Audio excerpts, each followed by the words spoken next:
Lollipop और रेवड़ियां बांटते हैं, चुनावी रेवड़ियां होती हैं। आपको याद होगा उत्तर प्रदेश में केजरीवाल साहब दिल्ली से गए यूपी और इन्होंने वहां पे कहा कि भैया 300 बिजली यूनिट फ्री देंगे हम। उत्तर प्रदेश वालों ने कहा कि नहीं भैया, हमको 300 यूनिट बिजली फ्री नहीं चाहिए, लेकिन हमको शाहीन बाग नहीं चाहिए, हमको सीए एनआरसी के नाम पे दंगा नहीं चाहिए।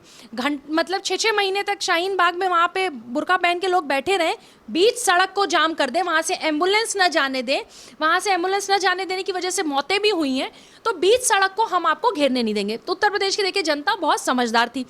खैर दिल्ली की भी जनता बहुत समझदार है, दिल्ली की जनता पूरी तरह से समझ चुकी है, क्योंकि अगर ऐसा नहीं होता तो लोकसभा चुनाव अभी 2019 में बीता है। लोकसभा चुनाव में अगर 6 की 6 सीटें, अगर 7 की 7 सीटें मोदी जी को मिल रही हैं, तो इसका मतलब जनता समझ चुकी है कि ये रेवड़ियां जो बांट रहे हैं वो खराब बांट रहे हैं। आप फ्री की चीजें बांट बांट के आप पंजाब चले गए। आपने पंजाब में भी कहा कि हम फ्री देंगे, हम बिजली फ्री देंगे, हम ये फ्री देंगे, और प्लस जो लड़कियां हैं उनको शायद 1,000 रुपये या 3,000 रुपये महीना। अरे हम भिखारी नहीं हैं, हम भिखमंगे नहीं हैं, हमें आपसे फ्री का पैसा नहीं चाहिए। हमें अपने लिए शिक्षा चाहिए, हमें सुरक्षा चाहिए, हमें सम्मान चाहिए, हमें रोजगार चाहिए। ये बात मैं केंद्र सरकार के लिए भी कह रही हूँ, ये बात मैं राज्य सरकार के लिए भी कह रही हूँ।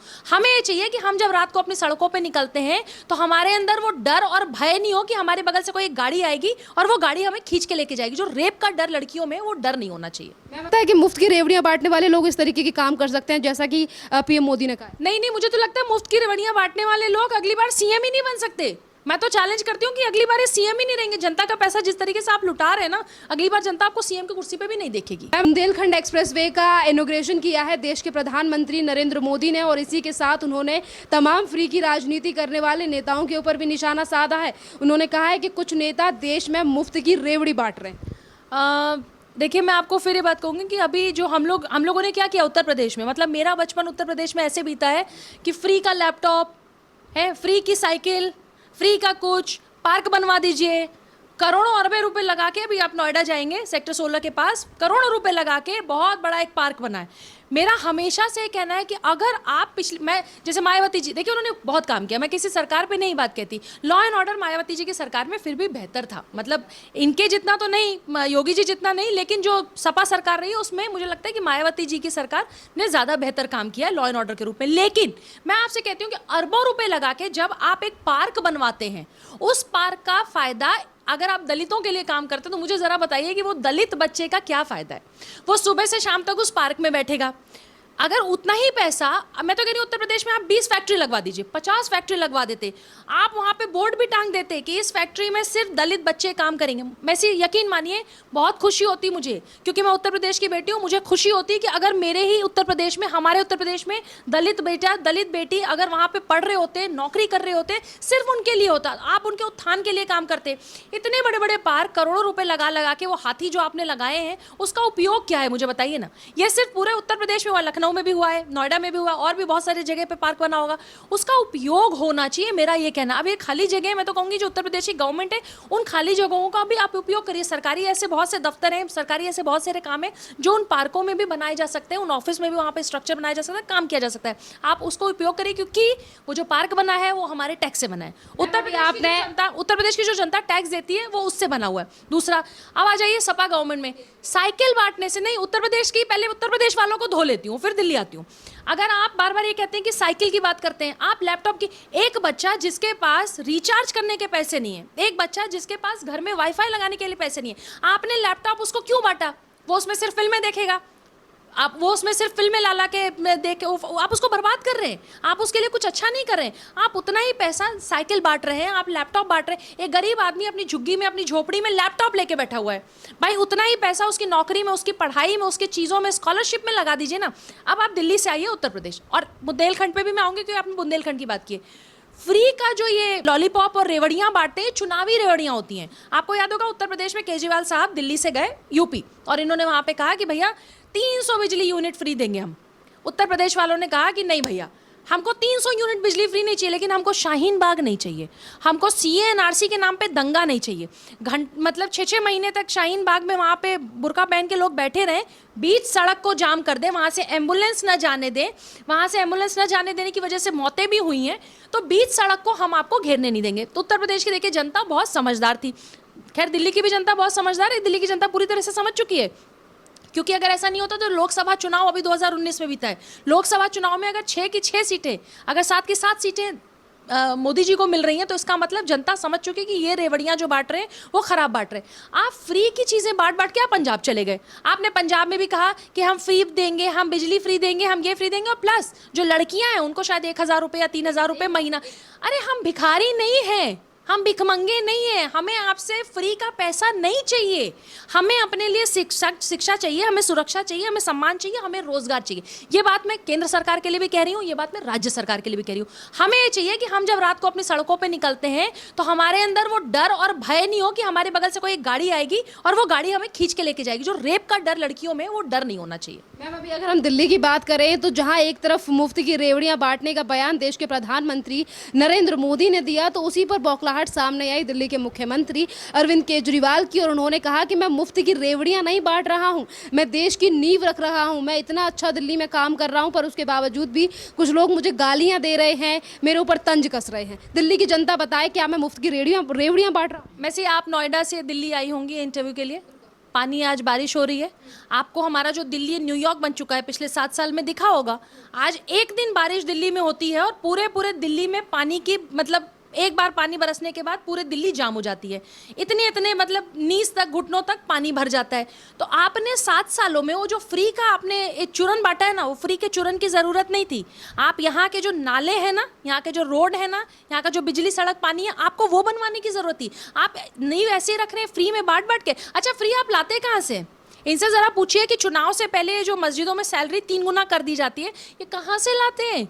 ये जनता का ही पैसा है। जनता को ही बेवकूफ़ बना के जनता का ही टैक्स का पैसा इधर से उधर करते हैं। आपको चुनाव में मस्जिदों में जो इमाम बैठते हैं उनकी सैलरी भी ज़्यादा बढ़ानी होती है।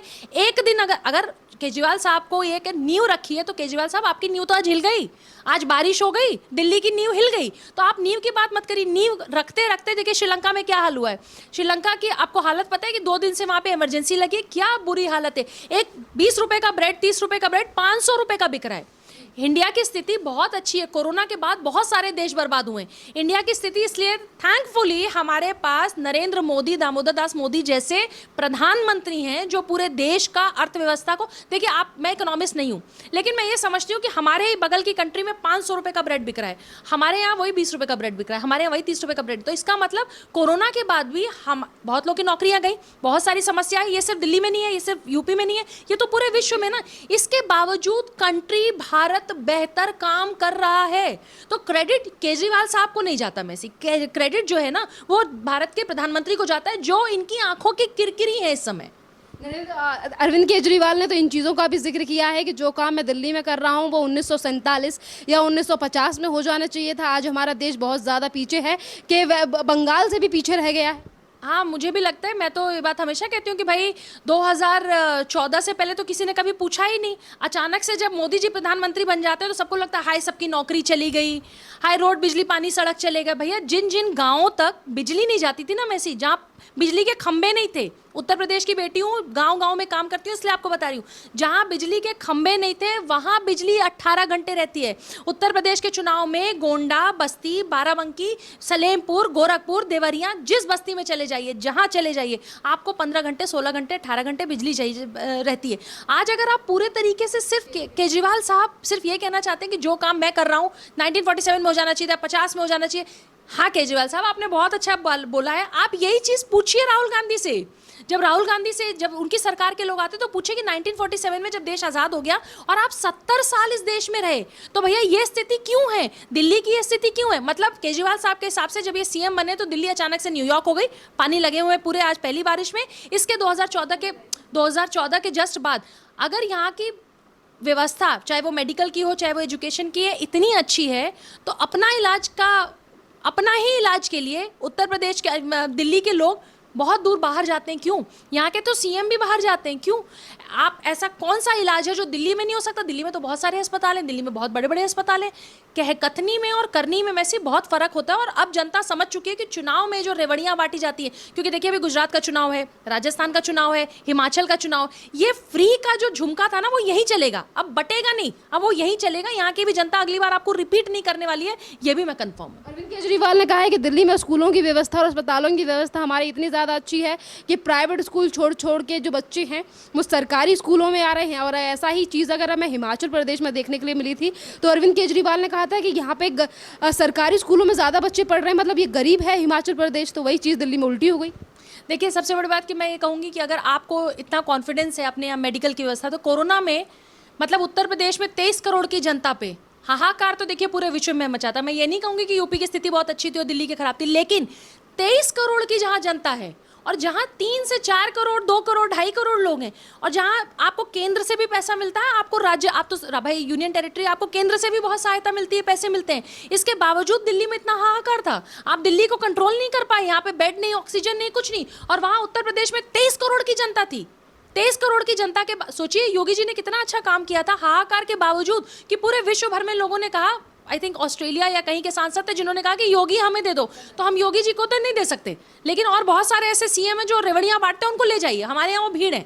लेकिन अगर जिनको कॉन्फिडेंस है वो एक बार जाके जरा उत्तर प्रदेश में भी देख ले कि उत्तर प्रदेश में पिछले 7 सालों में क्या काम हुआ है। मैम, मेरा एक लास्ट सवाल है। देश के प्रधानमंत्री नरेंद्र मोदी ने इन चीज़ों का भी जिक्र किया कि ये मुफ्त की रेवड़ियां बांटने वाले जो लोग हैं ना, ये कभी ऑडिटोरियम नहीं बनवाएंगे, ना ही तो कभी ऐसे बुंदेल खंड का जो एक्सप्रेसवे है, ना ही तो ऐसे एक्सप्रेसवे आपको देंगे। ऐसे लोगों से सावधान रहिए।